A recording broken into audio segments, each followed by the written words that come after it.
How to use voice changer in Roblox. Hi everyone, I'm here to assist you today. Without any delay, let's jump right in.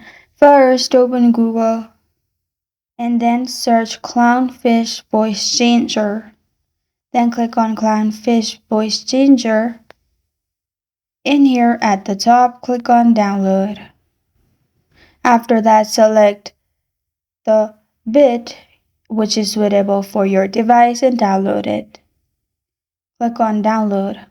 It will lead you to this page. In here, scroll down, and then you will find Download Clownfish Voice Changer option. Click on it. After it's installed, click on Next and install it on your device. After that, open Clownfish and click on Setup. Then go to System Integration. In System Integration, make sure you choose the microphone you want. After that, simply open your Roblox game.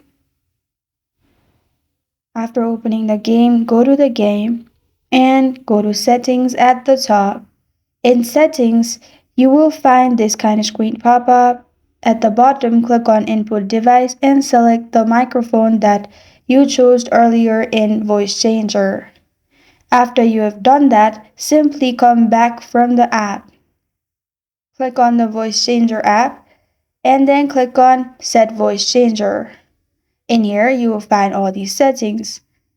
Simply choose any options you want. And this is how to use Voice Changer in Roblox. Thank you for joining me today. If this video helps you out, please leave a like and subscribe for more. Got a question or want to suggest a topic? Comment below. Thank you for watching.